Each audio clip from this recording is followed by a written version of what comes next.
예, 많이 유익하셨나요? 저걸 제가 자꾸 보다 보니까 먹고 싶은 걸 덜 먹게 되더라고요. 제가 아이스크림 무척 좋아하는데 언젠가 그게 동물성 지방이 함유되어 있다는 거, 이번 거 말고 보고 나서는 자꾸 생각을 비우게 되고, 소세지가 있는데도 좋아하는데 안 먹게 되고 도움이 될 것 같아서 올리고 있습니다. 생활에 우리가 건강하라고 하셨는데, 건강하고 행복하게 살라고 하셨는데, 너무 입에 달콤한 것만 자꾸 취하다 보면 습관이 돼서 자꾸 찾게 되잖아요. 그런 습관을 끊는 게 좋을 것 같습니다. 우리 할렐루야 샬롬 하고 인사하시고, 네, 기도에 대한 이야기, 참 기도가 능력입니다. 할렐루야 샬롬 하고 뒤에서부터 우리 함께 서로 눈을 보면서 축복하면서 인사합니다. 할렐루야 샬롬 샬롬 샬롬 샬롬 샬롬 샬롬. 하나님 사랑합니다. 여러분 주 안에서 사랑합니다. 네, 오늘 말씀 너무 잘 아는 말씀이죠. 마태복음 7장 7절에서 12절. 외우기 힘들 때는 그냥 왜 7이 좋잖아요. 그러면 77 그러면 구하라 너에게 주실 것이라고 약속하십니다. 찾으라 그리하면 찾아낼 것이요 문을 두드리라 그리하면 열릴 것이니. 근데 이 원어적인 거 조금 생각하셔야 돼요. 나는 왜 구했는데, 나는 왜 찾았는데, 난 두들겼는데, 열심히 기도했는데 왜 안 주실까? 이렇게 생각하시는데요. 원어에는요, 두드리는데 어떻게 두드려라? 끊임없이 문이 부서져라고 계속 두드리라고 아주 강력하게 말씀하고 계십니다. 구하는 이마다 받을 것이고 찾는 이는 찾아낼 것이요 두드리는 이에게는 열릴 것이다. 열리는 열리는데 그냥 조금 기도하다가 에이 아무 소식 없으니 말아야지 이러면 안 되는 거죠. 너희 중에 누가 아들이 떡을 달라 하는데 돌 줄 부모가 없습니다. 생선을 달라 하는데 당연히 뱀을 줄 사람이 없죠. 이런 악한, 우리들에게는 악이 많죠. 이런 자들에게도 자식에게 좋은 것을 줄 줄 알거든. 하물며 하늘에 계신 너희 아버지가 구하는 자에게 좋은 것을 주시지 않겠느냐. 그런데 그 뒤에 단서가 있어요. 12절에 무엇이든지 남에게 대접을 받고자 하는데도 너희도 남을 대접하라. 이것이 율법이고 선지자니라고 말씀합니다. 오늘은 참된 기도가 능력이라고 말씀하는 다 알죠? 우리들 참된 기도가 능력입니다. 오늘 오스왈드 챔버스의 거룩한 성화라는 책에 보면 기도를 생각나게 하는 글이 있는데, 기도의 본질은 과연 뭘까? 우리가 중요하게 여겨야 할 것은 우리가 드린 시간의 길이가 아니라 그 시간을 통해서 삶 가운데 위대한 능력을 접하는 문이 열렸는가 하는 것이 중요하다. 삶 가운데 가장 중요한 요소는 가장 많은 시간을 드린 게 아니라 가장 큰 영향력을 발휘할 것이다. 지금 제가 말씀드리는 건요, 오스왈드 챔버스의 거룩한 성화의 책에 나와 있는 내용입니다. 따라서 이른 아침 주의 말씀을 묵상하기 위해 드린 5분이 그날의 남은 시간보다 더 가치 있다고 할 수 있다. 그러니까요, 묵상을 내가 언제 시간 있어 그렇게 하느냐가 아니라 깨셨을 때 잠자리에 누워서도 상관없어요. 그죠? 그리고 요즘에는 너무 어플들이 잘 돼 있잖아요. 휴대폰에도 다 성경이 있고 묵상도 있고, 그죠? 다 열어볼 수 있으니 뭔가를 하나 딱 정해놓고 아침에 눈 뜨면서 한 5분 정도 말씀 묵상으로 틀어도 괜찮고 눈으로 봐도 괜찮고 하나님께 간단하게 인사를 하시는 여러분 되시기 바랍니다. 예수의 말씀과 결탁되지 않은 모든 체험을 주의하라. 체험은 단지 예수 그리스도의 위대한 계시로 연결되는 문일 뿐이다 라고 얘기합니다. 체험이라는 것은 위대한 계시로 연결되는 문이다. 또한 기도에 대한 우리의 염려가 있죠. 혹시 우리가 하는 기도가 하나님의 뜻에 부합하지 않는 것을 구하고 있는 건 아닌가. 이런 염려는 우리가 올바른 기도를 하지 않고 있다는 어떤 그 증상이기도 하다. 그래서 이걸 항상 물어야 되죠. 요한복음 14장 13절의 말씀, 너희가 내 이름으로 무엇을 구하든지 내가 행하리니 이렇게 말씀합니다. 주님의 뜻대로 구하는 기도는 염려가 아니라 기쁨과 기대해야 한다. 어느 분들이나 다 기도, 우리 기도 기본이잖아요. 근데 제가 체험한 바로 하면은 하나님을 만날 때, 하나님의 영이 성령이 나와 함께 하실 때는 확실히 여러분들 기쁨과 기대만 넘칩니다. 너무 기뻐서 많이 울죠. 아니 뭐가 슬퍼서 그렇게 우냐고 답답한 소리를 하시는 분들이 있는데요. 우리가 너무 좋으면 눈물 나잖아요. 왜요? 감동되기 때문에. 이런 기쁨을 성령께서는 분명히 주십니다. 이 오스왈드 챔버스가 위대한 하나님의 사람으로 살아가기 전에 그에게도 같은 기도에 고민이 있었다고 합니다. 그의 기도의 소원이 그의 삶을 답답하게 만들었다고 그래요. 그를 위대한 순종의 사람으로 만들었던 것은 참된 기도가 무엇인지를 깨닫게 되면서부터 순종의 사람이 되었다고 합니다. 당연히 그러겠죠. 오스왈드 챔버스의 전기 순종의 길에 나오는 또 하나의 이야기는 미술학도로 에든버러에서 공부하고 있을 때, 이 사람은 오스왈드 챔버스입니다. 미술로 하나님께 영광을 돌리고 싶다는 소원을 가지고 있을 때 하나님은 그에게 응답하지 않으셨다고 합니다. 그러던 어느 날 나는 내가 섬기기를 원한다. 그러나 나는 너 없이도 할 수 있다는 응답이 그 인생을 바꿔놓았다고 그래요. 내가 나를 섬기기를 원하는데 너 없이도 나는 할 수 있다. 누가 그러셨다고요? 하나님이 그렇게 말씀하셨다고 합니다. 기도는 내가 원하는 것으로 섬기기를 원하며 나의 계획을 하나님께 구하는 게 아니고요. 전적인 순종으로 하나님께 쓰임받는 것이라는 사실을 깨닫게 되는 것이 중요하다. 오스왈드 챔버스는 기도에 대해서 이렇게 정의합니다. 기도는 사역을 위한 준비가 아니라 사역 자체다. 예, 기도가 하나님의 일을 하는 거라는 거예요. 예, 기도는 싸움을 위한 준비를 하는 것이 아니라 싸움 자체다. 그죠? 영적인 싸움 자체라는 겁니다. 기도는 기도에 대해서 오해에서 벗어날 수 있을 때 우리는 진정한 하나님과의 친밀함 속으로 들어간다. 이 기도가 예배 중에 하나, 제가 아까 찬양 여러분들 하실 때 또 특성할 때 제 마음에 왔던 감동은 기도가 찬양이 예배다. 여러분들 대개는 찬양 드릴 때는 그냥 찬양 아는 찬양은 따라하고 모르는 찬양은 조금 좀 릴렉스하고 읽기도 하고 다른 생각을 하기도 하고 요즘 뭘 좀 보기도 하고 그러는데요. 예, 찬양이 예배다라는 게 우리 알아요. 저도 알고 여러분들도 잘 아시는데 그런 마음이 강하게 왔습니다. 그래서 정말 요즘에 찬양의 가사들이 어쩌면 그렇게 아름다운지 찬양의 가사를 통해서 우리가 회개를 할 수도 있고 감동을 받아서 하나님을 만나는 통로가 분명히 찬양이라는 생각이 듭니다. 그래서 찬양과 경배가 정말 중요하고 여러분들 찬양 많이 하시고 모르는 찬양은 가사를 음미하시기 바랍니다. 친밀감 속에서 우리는 하나님과 지속적인 관계를 맺을 수 있고 지속적인 관계 속에서 살아가는 것이 바로 순종의 길이라고 우리는 알고 있죠. 지속적인 기도 속에서 우리는 하나님과 지속적인 관계로 들어간다. 도대체 지속적인 기도를 어떻게 맨날 지속적으로 하냐는 거죠. 우리 마음 안에 항상 하나님을 모시고 있으면 어떤 일이 있을 때라도 눈 감고 시간 잡아서 고개 숙이고 기도하지 않아도 마음으로 얘기하죠. 하나님 저 오늘 이런 일이 있는데요. 이 고민이 있는데요. 이걸 어떻게 했으면 좋을까요? 이런 얘기를 항상 하게 됩니다. 참되게 기도한다는 것은 어떤 면에서 시간이 걸리는 훈련의 문제다. 훈련해야 돼요. 예배도 훈련해야 되고 저희 교회가 예배 시간이 길어요. 제가 알아요. 찬양 시간도 정확하게 30분을 꼭꼭 지킵니다. 조금 늦게 시작했을 때는 조금 자를 수도 있을 텐데도 피곤하실 수도 있을 텐데도 불구하고 지킵니다. 그리고 여러분들 혹시 생각해 보셨어요? 기도하는 것과 설교하는 시간을 될 수 있으면 같은 시간으로 정하려고 노력을 합니다. 설교가 물론 조금 길기는 하지만 그래서 중보기도, 우리 기도, 나머지 기도 이런 기도들 그리고 찬양 시간과 기도 시간을 같게 하려고 합니다. 그래서 제가 나름으로는 분배를 해서 예배를 드리게 되죠. 나머지 대표 기도하는 시간, 특송하는 시간, 또 우리 말씀 합독하는 시간 이런 시간들이 있어서 그게 한 20-30분 이어지고 그래서 우리 예배가 11시에 시작이 되면은 1시가 조금 넘어서 그렇게 해서 끝납니다. 동영상 보는 시간이 좀 있지 않습니까? 그렇기 때문에 한번 여러분들 단락을 뚝뚝 잘라서 나눠보세요. 거의 비슷하게 그렇게 갑니다. 우리가 참되게 기도해야 된다는 온전한 동기는 과연 무엇일까 생각해 봅니다. 영어 단어에 비슷한 말이 나와 있어요. 제자도 디사이퍼십이라고 나타나 있는데 이 말과 훈련, 디스플레인이라는 말이 나타나 있어요. 이 두 단어가 분리될 수 없는 이유를 헨리 나우에는 그의 책 두려움에서 사랑으로 해서 이렇게 말합니다.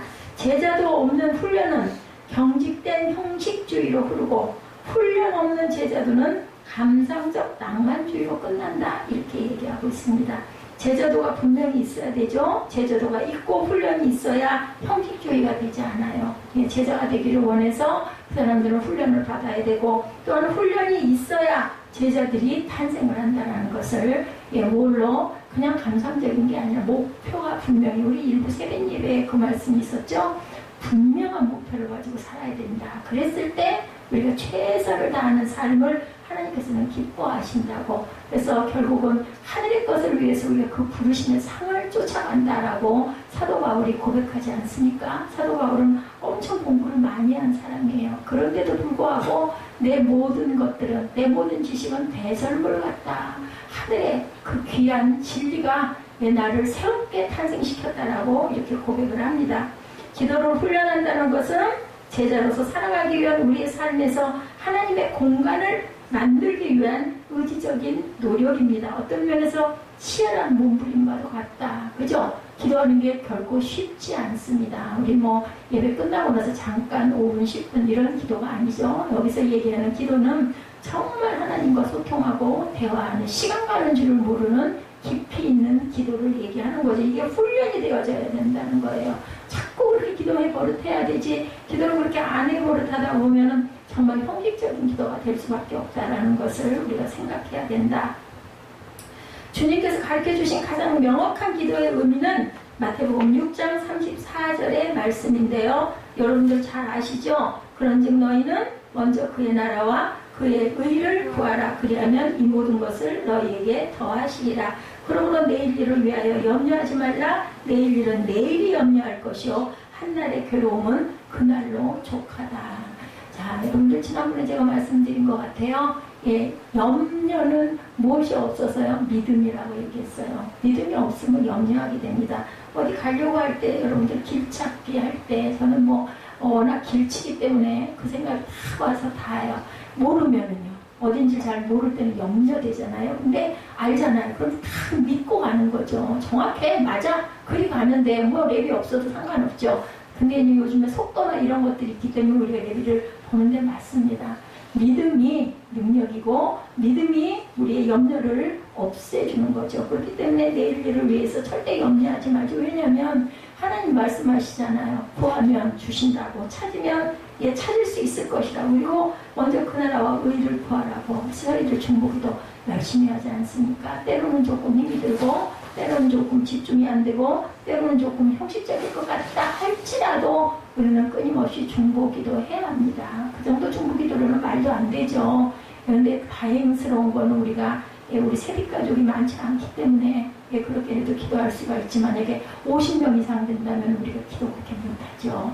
아마 어떤 그 아픈 분들에 대한 어떤 특별한 문제가 올라오신 분들, 그런 것만 우리가 기도하게 되고 따로 각각 기도하시게 되겠죠. 우리가 기도할 때 명확한 중심이 없다면 망상에도 빠질 수가 있다는 거예요. 명확한 내 목적을 가지고 기도를 할 줄 알아야 된다. 우리의 생각을 하나님의 뜻으로 여기게 되는 실수를 범할 수도 있다. 바쁜 삶과 사역의 와중에 자신이 이루어놓은 결과물을 보면서 때로는 하나님이 하신 일이라고 자아도취에 빠질 수도 있다라고 말씀합니다. 그러므로 기도는 하나님과 함께하는 시간을 통해서 나라는 존재가 자신의 통제 아래 있는 것이 아니라 하나님의 소유 안에 있음을 인정하는 것입니다. 여러분들 한번 깊이 생각해 보시기 바랍니다. 기도하는 시간은 특별히, 찬양하는 시간도 마찬가지지만 분명히 하나님의 통제하에 있기 때문에 성령의 감동을 우리가 느끼고 어떤 확신이 오고 우리 마음이 뜨거워지죠.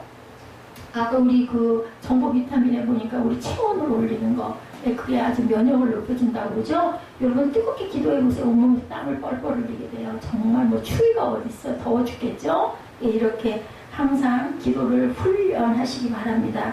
아주 흥미로운 표현으로 헬리나 요에는 기도가 예수님과 함께 시간을 허미하는 것이라고도 표현을 했어요. 그죠? 시간 가는 줄 모르잖아요. 그러니까 이렇게 재미있는 표현을 했습니다. 현대를 사랑하는 사람들은 시간 활용에 집착할 때가 참 많죠. 너무 시간이 없어요. 쩔쩔매요. 그죠? 전보다 여러 가지로 너무 편리한 세상에 살면서도 불구하고 옛날보다 여백의 시간이 너무 없습니다. 너무 바쁘죠. 무언가 생산적인 것을 만들어야 한다는 무엇 때문에? 감각 관련 때문에 그렇습니다. 더 많은 걸 하려고. 근데 하나님 보시기에는 정말 어리석은 거예요. 우리가 뭘 대단히 이루었다 한다 할지라도 하나님 보시기에는 아무것도 아니죠. 주신 그릇대로 우리는 열심히 내가 할 수 있는 최선의 삶을 살다 가는 것이 하나님께 순종하는 자세라는 것을 여러분들 잊지 마시기 바랍니다. 그래서 우리는 기도를 통해서도 뭔가 생산적인 것을 얻어내야 된다. 이 응답을 받아야 돼. 이것에 뭐가 와야 돼. 막 이렇게 기도를 하기 때문에 힘이 드는데, 우리는 기도를 통해 무엇을 얻을까를 항상 배워왔어요. 그죠? 무엇을 답을 얻으려고 하는. 근데 우리가 기도의 유용성과 기도의 결과에서 벗어날 수 있다면 정말 즐겁게 하나님과 시간을, 그죠? 여가를 누릴 수가 있지 않겠는가. 그런 목적이 없이 하나님과 소통한다면, 그냥 기뻐하고, 그냥 우리 사랑하는 사람들, 아주 반가운 사람들, 보고 싶은 사람들 어때요? 뭐 무슨 목적 있게 만나지 않자. 아, 우리 보고 싶다. 좀 만나자. 그래서 만나면 시간 가는 줄 모르게 얘기하게 되죠. 이런 자세가 되라는 것. 정말 보고 싶어서 보는 그런 하나님과의 만남의 시간. 시간이 얼마가 가도 상관없어. 나는 그냥 하나님과 얘기할 거야. 왜냐하면 기쁨을 주시잖아요. 그죠? 우리 마음에 어떤 소망도 주시잖아요. 그렇기 때문에 이런 마음을 가져라. 참된 기도가 힘든 것은 얻기 위한 마음 때문이지, 함께하는 시간 자체가 의미를 가지기 시작한다면 기도 자체가 무한한 의미를 가지지 않을까 생각해 보시기 바랍니다. 그리고 그러한 허비의 시간을 통해서 진정한 교제가 일어나고 진정한 변화가 일어나지 않을까. 하나님 만나고 나면 어때요? 성령과 교통하고 나면 그냥 기쁘잖아요. 변화건 아무것도 없는데 막 힘이 불끈불끈 솟습니다. 그리고 뭐 절대 두려운 거 없어요. 마음의 갈등도 다 없어져요. 너무 좋아요. 너무 기뻐요. 기도는 다른 일로 바쁘게 살아가던 우리가 하나님과 함께하며 무척 한가해지는 것이다.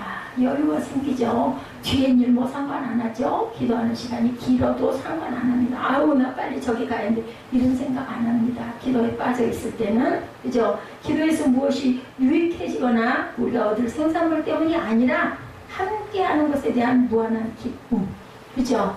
여러분들 아마 경험해 보신 분들은 아실 거예요. 그냥 사랑하는 사람은 어때요? 같이 있는 것 자체가 좋은 거잖아요. 뭘 꼭 해서가 아니죠. 사랑할 때는. 예수님의 사역을 보면 예수님께서는 항상 한적한 곳을 찾으셨다라는 표현이 많이 나옵니다. 얼마나 바쁜 사역으로 인해 지쳤을 때, 또한 중요한 일을 결정해야 할 때 한적한 곳 찾으셨다고 그러죠. 항상 꼭 홀로 잘 가셨어요. 이제 십자가에 못 박혀 돌아가시려고 할 때 자신의 제자들을 멀찌감치 떨어뜨려 놓고, 또 수제자 3명을 또 조금 더 가까이 끌어다 놓고 너희도 기도해라. 그리고 약간 떨어지셔서 기도하시죠. 와서 보니 자고 있어요. 그러니까 너희는 마음은 오히려도 육신이 연약하구나. 2번을 그렇게 깨워놨다가 나중에는 이제 그만 가자라고 얘기를 하시고, 그러고 나서 바로 베드로는 시험에 들죠. 예수님을 3번 부인하는 사건이 일어납니다. 왜 그랬을까요? 기도하지 못하고 잤기 때문에 그래요. 우리 영적으로 깨어 있어야 됩니다.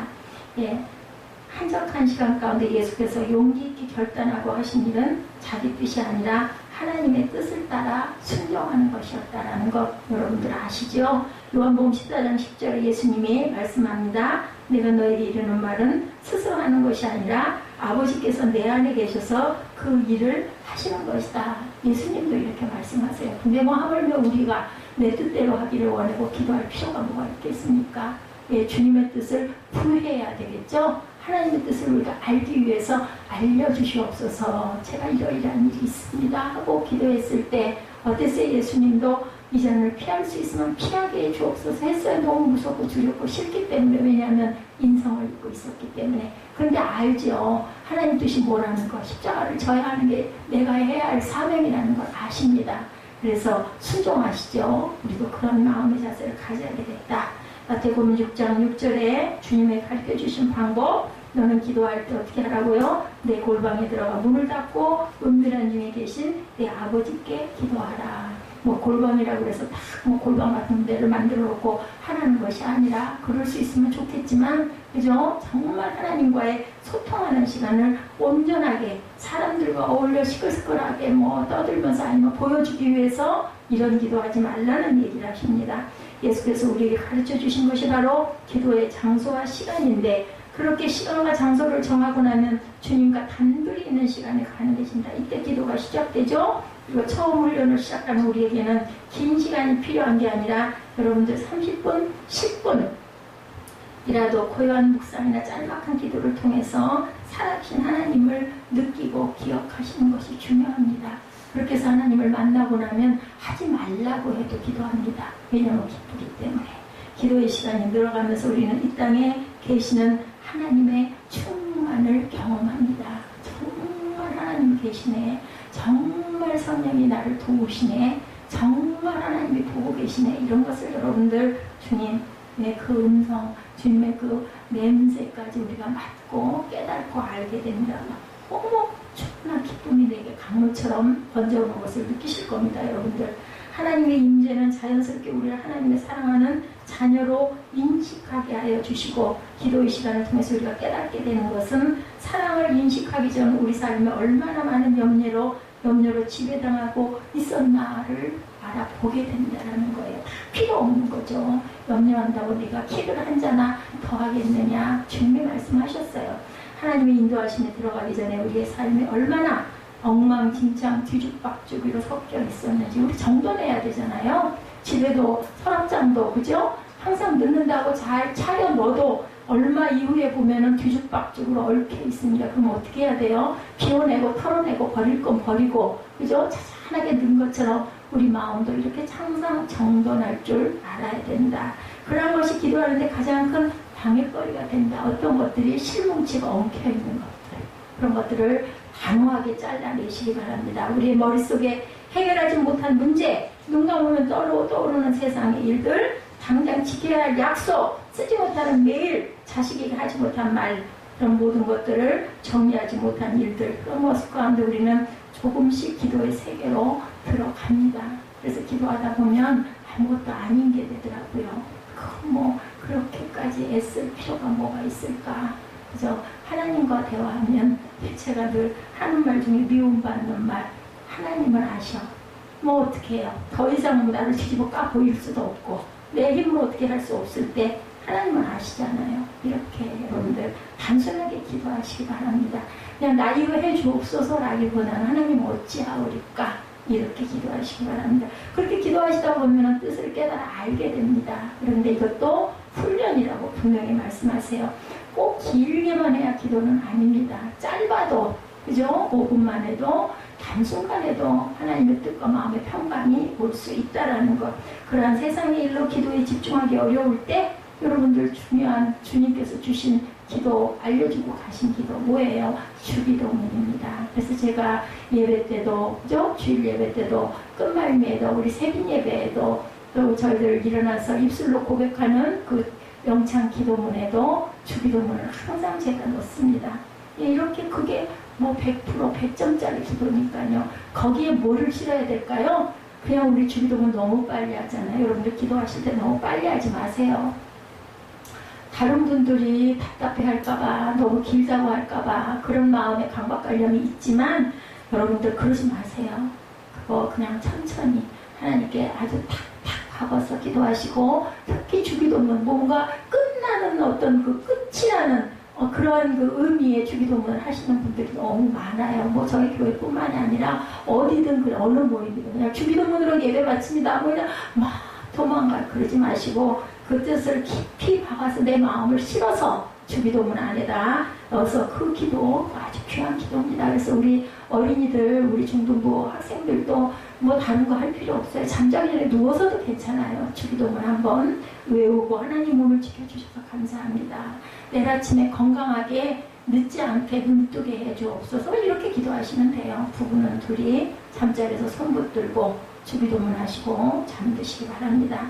우리 주위의 소음이 사라지고 하나님께 집중하고 있는 자신을 여러분들 보게 되실 거예요. 복잡한 직장의 일, 세상의 일, 내 주변의 일, 내 집안 식구들의 일, 뭐 친척들의 일 많잖아요. 그죠? 이런 것에서 잠드는 시간에는 고요하게 주기도문 하시고, 그리고 평안 가운데 뭐 그러면 단잠 주무세요. 잠 안 오고 무슨 불면증으로 고생할 일이 없습니다. 단잠처럼 하나님이 주신 귀한 선물이 없다라는 것. 자, 이런 것들은 어떤 걸까요? 행동의 문제다. 어떻게 우리가 마음을 먹고 결단하고 행동할 것인가. 오늘 본문 말씀이 풍기는 인상은 무언가를 하라는 거예요. 구하라, 찾으라, 두드리라, 뭐 하라는 거예요? 행하라는 겁니다.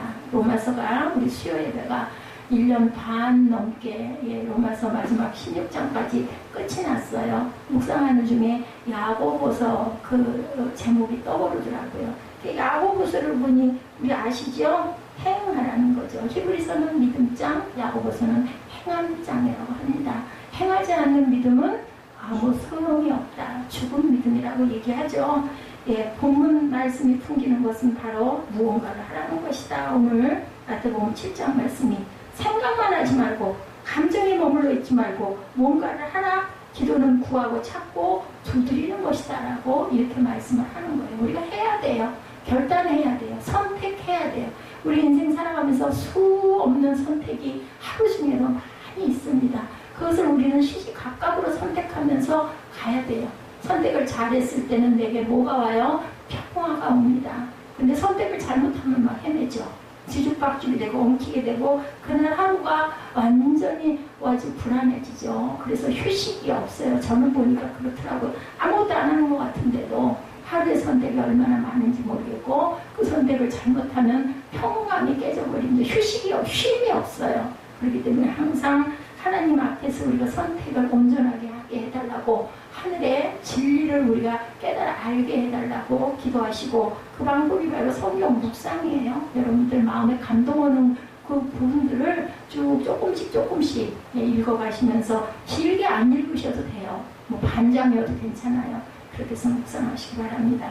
요즘에는 뭐 큐티나 이런 거 이끌어 주시는 그런 사이트들도 많으니까 그렇게 하시기 바랍니다. 우리 인생의 문제는 기도하기도 버거운 상황에 부딪히는 일이 얼마나 많은지, 기도를 해결되지 않을 것 같은 문제들이 너무나 많죠.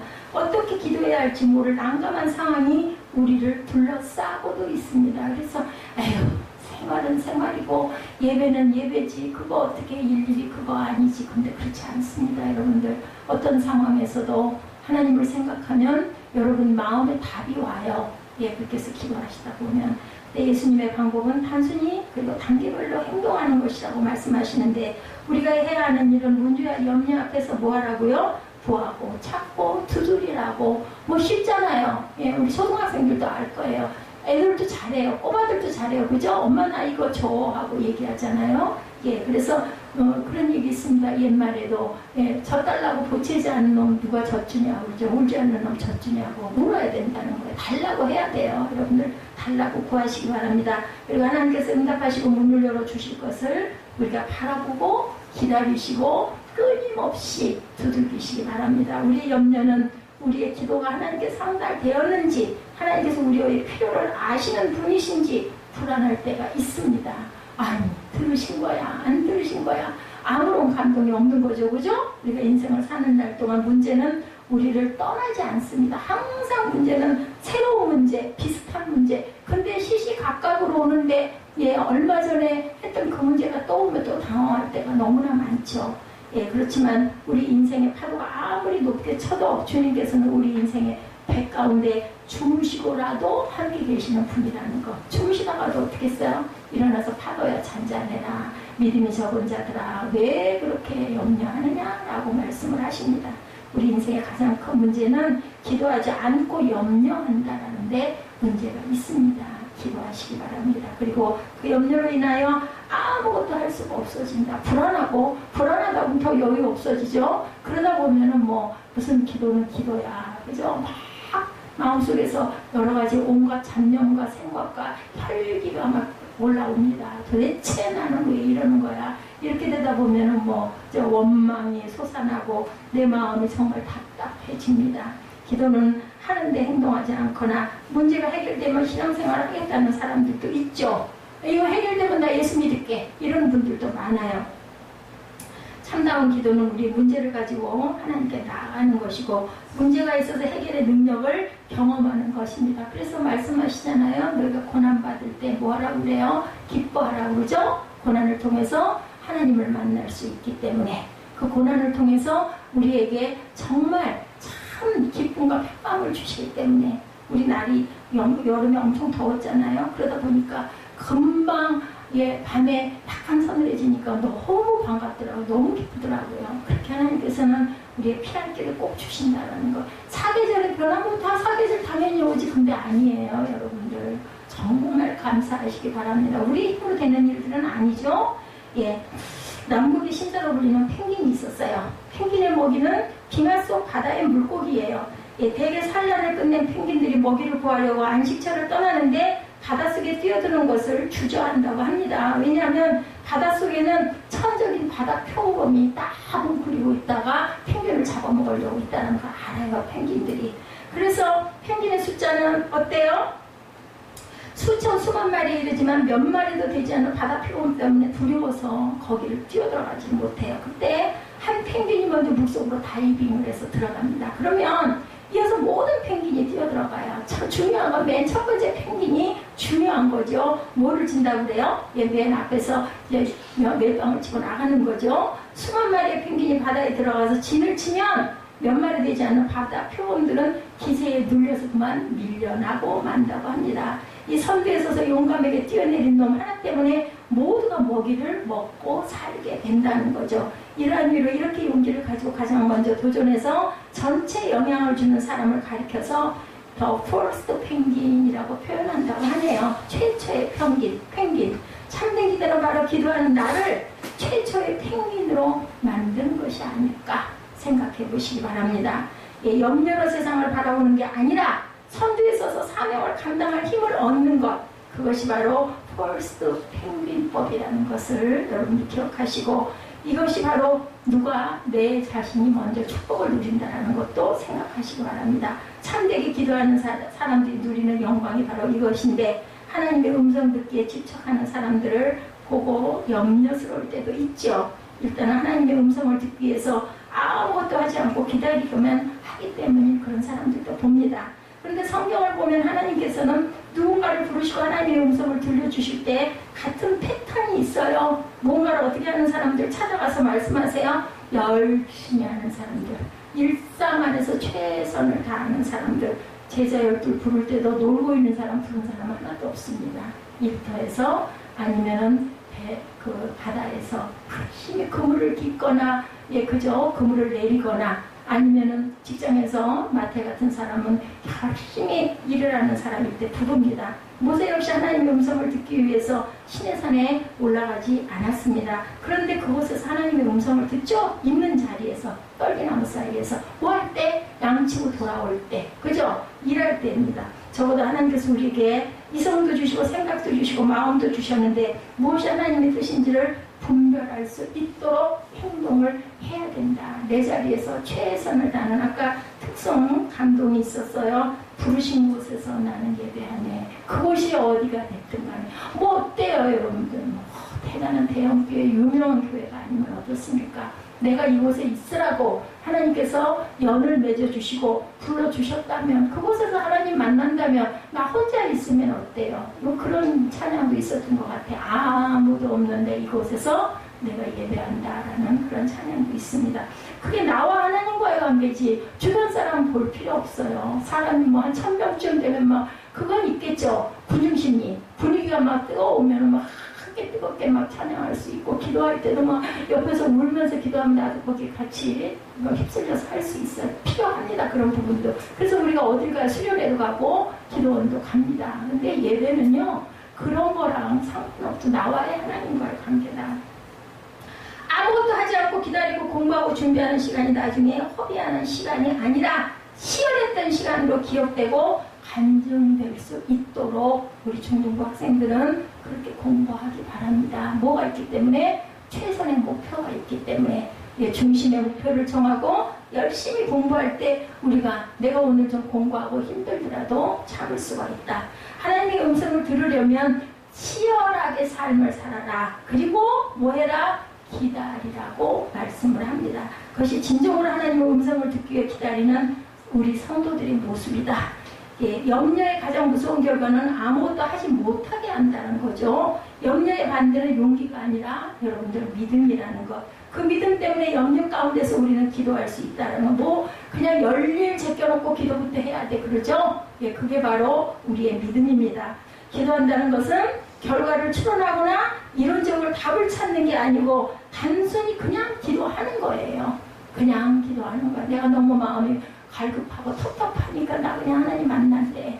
그죠? 이런 마음이어야 된다. 기도는 염려나 생각이 아니라 아까도 말씀드렸지만 행동하는 것입니다. 믿음으로 실행하는 거죠. 기도는 실험하거나 연구하는 것도 아닙니다. 기도는 행동함으로 인해 배워나가는 것입니다. 하나님이 일하시고 응답하시는 방법을 우리는 배워나가야 된다. 그러기 위해서 우리는 훈련되어져야 된다.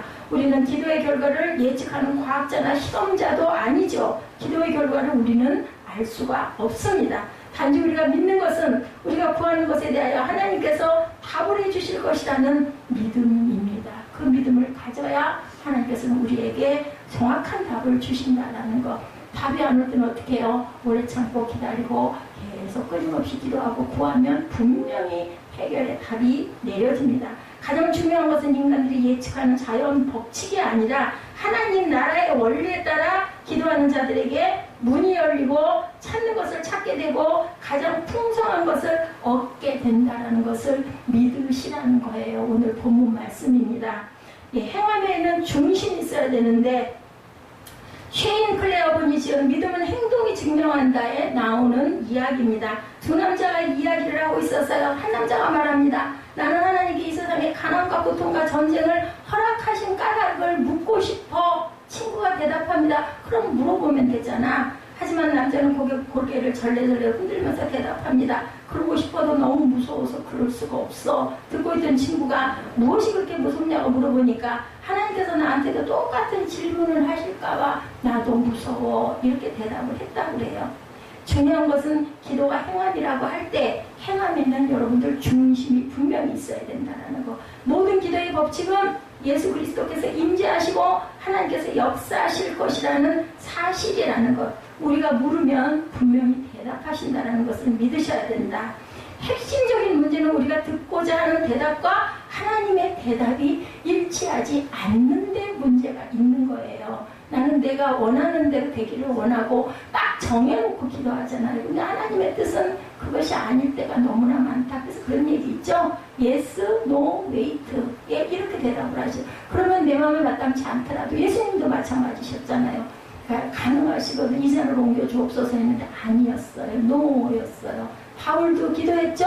자기 몸의 질병으로 인해 기도했지만 대답 안 하셨어요. 내 은혜가 너한테 족하다. 그래서 그 가시를 안고 감사하면서 기도하면서 그것을 감당하고 때로는 가야 할 때가 있습니다. 그것이 바로 하나님께서 내게 주신 분량이라는 것을 우리는 그저 순종하고 나아가야 된다. 그리고 그 불일치를 우리가 응답 없음으로 결론을 짓는 거죠. 내 뜻과 다를 때 우리가 믿는 것은 예수 그리스도 안에 길이 있고 생명이 있고 진리가 있다는 거 우리가 입술로 고백하잖아요. 근데도 내 뜻과 다를 때는 길이요 진리요 생명이라는 것에 우리가 동의하지 않을 때가 얼마나 많은지를 생각해 봐야 된다.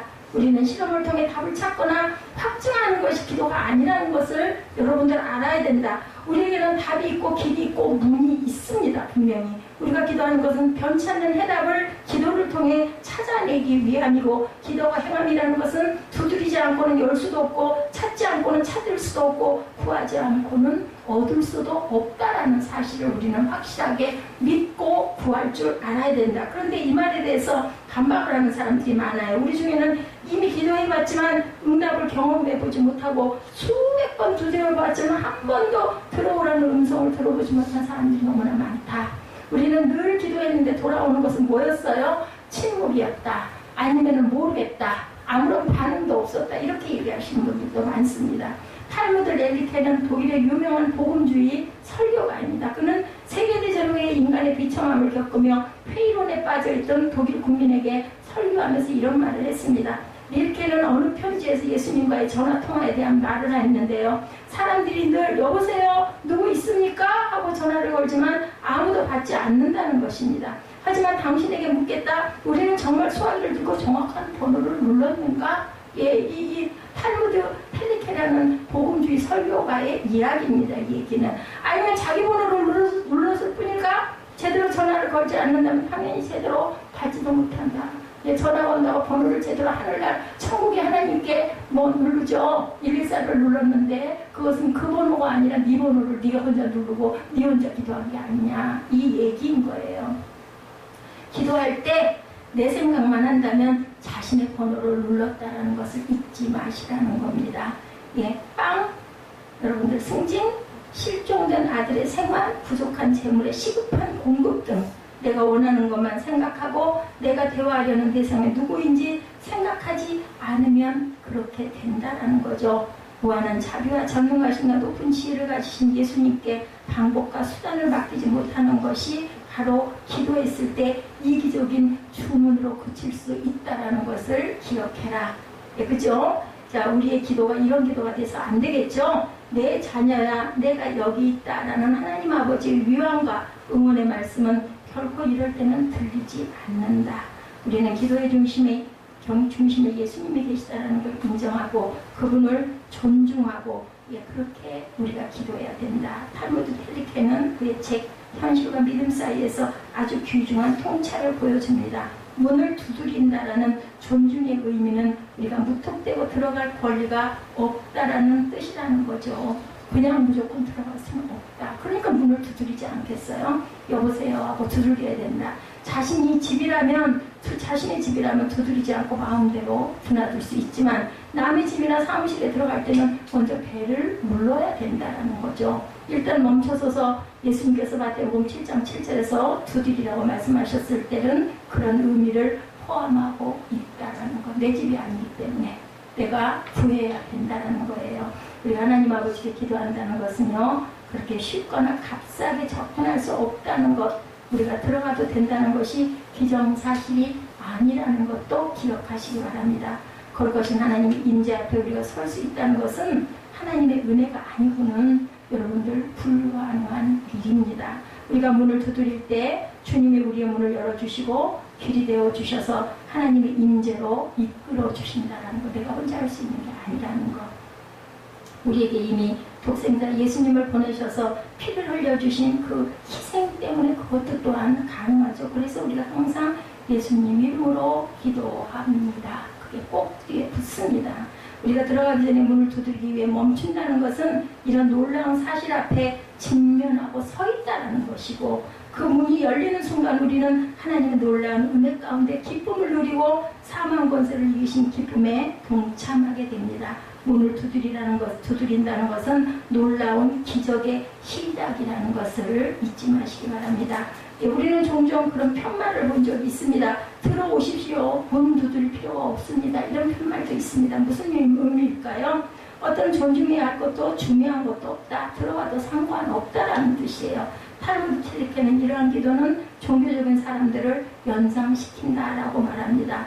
어미하시고 거룩하신 하나님의 영역을 인정하지 않고 마음대로 활로하는 것, 헌신도 없고 종교적 자유만 있는 그런 사람들, 아무 상관없이 그냥 나는 프리패스야, 내 맘대로 할 거야, 이런 얘기인 거죠. 여러분들 잘 아시죠? 트럼프 대통령, 예, 그분은 세계에서 가장 영향력 있는 유명인사 100인 그것을 수상한 그런 경력을 갖고 계시더라고요. 트럼프를 지지하는 크리스천들이 전체 크리스천의 80% 정도가 됐다고 합니다. 그가 기독교의 가치를 지켜주고 이슬람에 대하여 강력한 정책을 쓰겠다고 선포했기 때문인데, 미국 국민을 구하는 일이라면 이슬람주의자들에게 물고문이라도 정당하게 하겠다라고 얘기했는데, 이것도 우리가 깊이 생각해 봐야 할 부분입니다. 그죠? 예수님은 뭐라고 그러셨어요? 그래도 발을 씻어주고 섬기라고 그랬거든요. 물고문이라는 거는 아니죠. 평화를 하나님께서는, 주님께서는 그렇게 해야 길이 열린다라고 분명히 말씀하셨다라는 거죠. 이런 모습들이 바로 열렬한 종교주의자들의 모습은 아닐까, 우리가 한번 좀 생각해 봐야 됩니다.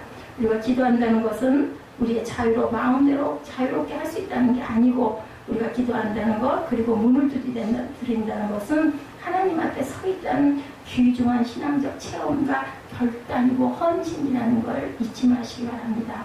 우리는 열린 방 안에 있을 때 문이 열리면 그곳에는 하나님과의 교제가 시작되죠. 하나님과의 교제는 단순히 기쁨과 응답에서 끝나는 게 아니고 인격적인 만남이 시작되는 것이고, 인격적인 만남은 다른 말로 여러분들 사명이 됩니다. 결국은 하나님과 열심히 여러분들 만나다 보면 사명자들이 다 돼요. 안 되고는 100일 수가 없어요.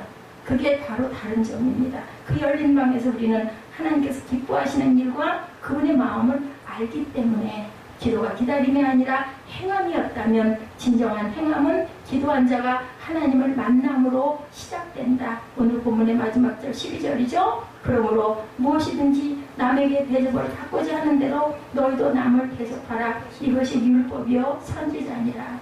하나님을 만나는 순간이 감격스럽고, 하나님은 우리에게 좋은 것을 주시는 분이죠. 아까 우리 얘기했죠. 떡을 달라는데 어떤 부모가 돌을 주며 생선을 달라는데 어떤 부모가 그에게 전갈을 주겠느냐, 뱀을 주겠느냐, 그죠? 육신의 부모도 그런데 하늘에 계신 아버지께서 우리에게 어떻게 돌을 주고 뱀을 주겠느냐는 거예요. 좋은 것을 당연히 주시죠, 그죠? 그런데 우리가 받고자 한다면 너희가 먼저 대접하는 사람이 되라고 말미 12절에 다 박아서 얘기해요.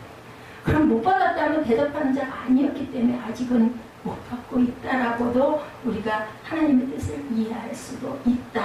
그런데 우리가 받고자 한다면 너희가 먼저 대접하는 사람이 되라는 것. 우리는 열린 방에서, 그리고 하나님의 임재 앞에서 하나님의 형제자매 그리고 그 관계를 생각하게 됩니다. 참되게 기도하지 않는다면 차례하고 금식하고 그렇게 하면서도 하나님을 대적할 수 있다는 것도 생각해 봐야 된다. 하나님 앞에 나가 기도할 때 적나라한 내 욕심과 욕망을 보게 되죠. 그래서 금식하는 거예요. 금식을 하는 건 나를 죽이는 거기 때문에. 여러분들 금식 한 열흘쯤 해보세요. 말할 기운도 없어요.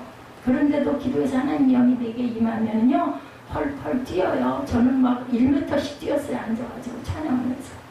보름 동안 금식할 때 기도하면서. 어디서 그 힘이 나겠어요? 그죠? 40일 금식하시는 분들도 마찬가지. 뭐를 갖다 내놓고 생명 내놓고 중간에 죽는 분들도 많아요. 그래도 믿음으로 기도하죠. 우리가 율법주의일 때는 우리의 부끄러운 모습을 가려보려고 기도하고 열심을 냅니다. 하지만 성령님은 우리의 모든 것이 폭로되기를 원하신다는 것. 내 속에 있는 모든 죄가 다 끄집어내지기를 원하신다는 걸 잊지 마시기 바랍니다. 우리가 그렇게 힘들어하는 아내와 남편과의 관계 속에서 적나라한 자신의 모습을 보게 되죠. 우리가 그렇게 힘들게 하는 자녀들의 모습 속에서 사실은 너무나 이기적인 우리의 모습을 보게 하십니다. 누군가 우리 얼굴조차 보기 싫어한다면 혹시 내 모습이 주님과의 관계에서 잘못된 것이 없나, 이것을 한번 점검해 봐야 된다. 누군가 나를 경멸한다면 나로 인하여 아버지 하나님이 경멸을 당하는 것은 아닌지 두려운 마음으로 나를 돌아볼 줄 알아야 된다. 하나님의 일을 하는 사역자들에게 흔히 있는 오류는 하나님의 일을 열심히 한다는 보상으로 가정에 문제가 생기는 것. 그것을 하나님은 과연 기뻐하실까? 이것도 또한 우리는 생각해 봐야 된다. 하나님의 일을 그렇게 열심히 하는 자신의 모습을 이해해 주지 못하는 사람들을 향하여 우리가 비난할 때도 있습니다. 그런데 정말로 나를 인하여 힘들어하는 가족의 모습과 친구들의 얼굴을 보면서 하나님이 과연 기뻐하시나 하고 우리가 되돌아봐야 된다. 결국 우리가 하는 행동을 정당하고 열심히 하는 이름으로 모든 것을 덮어버리려는 바리새인과 같은 모습은 또한 아닌지도 생각해 봐야 합니다. 우리가 대하는 상대방의 모습 가운데 나의 모습을 바라볼 줄 알아야 된다. 우리가 열심히 하나님의 일을 한다 해도 내가 매일 대하는 남편과 아내의 모습이 굳어 있다면 하나님이 기뻐하시지 않는다라는 말씀입니다. 참된 기도는 우리 삶에서 영적 센서와 같다. 가끔 동물의 세계 같은 프로그램 보면 신기하죠? 가뭄이 들면 아프리카 대륙을 횡단하는 이동, 그 동물들이 어떻게 동물들이 그렇게 수천 킬로미터나 떨어진 곳을 이동하면 물을 찾아갈까? 그죠? 센서예요, 센서. 그 본능적인 센서를 갖고 있다는 거죠. 본능적으로 감지하는 능력을 그 동물들은 갖고 있다. 우리 삶에서 기도는 마치 그런 영적 센서와 같은 능력은 아닐까요, 여러분들? 그죠? 참된 기도가 하나님을 보게 하고 하나님 앞에서 우리의 모습을 보게 합니다. 제가 깨달은 바로는 기도를 온전하게 드리면요, 다 나는 틀렸더라고요. 나는 너무 억울한데, 하나님 나 이거 너무 억울해요 하고 기도하죠. 그런데 성령께서는 네가 틀렸어. 너를 돌아봐. 네가 낮아져. 네가 먼저 대접해. 네가 먼저 손 내밀어. 저는 그대로 행했어요. 말씀하실 때 그때 바로 기도할 때 우리가 바라보는 것이 십자가일 때 그것만이 온전한 기도다. 우리가 진지하게 물어야 되죠. 기도할 때 바라보는 것이 십자가인지 내 욕심인지를 항상 물으시기 바랍니다. 십자가를 바라보면 우리는 틀림없이 하나님 앞에 은혜를 구하게 될 것입니다. 우리가 하나님 앞에 나아가 보좌의 문을 열게 될 때 긍휼이 아닌 은혜를 구하게 됩니다. 긍휼이 구약적 개념에서 죄의 용서를 구하는 것이라면 은혜는 죄를 극복하는 능력까지를 구하는 겁니다. 히브리서 4장 16절입니다. 그러므로 우리는 긍휼하심을 받고 때를 따라 돕는 은혜를 얻기 위하여 은혜의 보좌 앞에 담대히 나아갈 것입니다. 때를 따라 돕는 은혜란 뭘까? 우리가 죄의 유혹을 받을 때가 아닐까요, 여러분들? 그때 하나님께서는 돕는 은혜를 우리에게 베푸신다고 합니다. 우리가 하나님께 전심으로 구하는 기도가 하나님 앞에서 얼마나 신실한지를 보게 된다. 기도 가운데 우리가 대접받고자 하는 것을 보게 된다는 것은 어떤 의미일까? 나 자신에게 집착하던 모습에서 하나님을 보고 상대방을 보게 된다는 겁니다.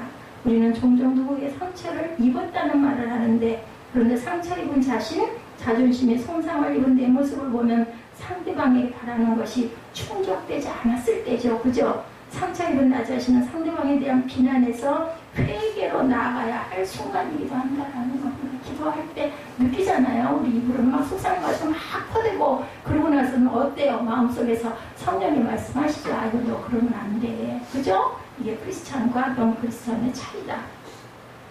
또한 해결해 나갈 때 우리를 새롭게 창조하시려는 하나님의 손길을 우리는 봅니다. 내가 누군가에게 상처받아 힘들 때 그 사람 역시 나로 인해 힘들어한다는 것을 생각해 봐야 하고, 이것이 기도하는 사람의 참된 모습이라는 것. 정말 우리가 주님께 나와 구해야 하는 참된 기도는 정말 저 원수 같은 마누라와 남편 때문에 힘들 때 무엇을 구해야 할까요? 자식이 원수처럼 느껴질 때 우리는 무엇을 구해야 할까요?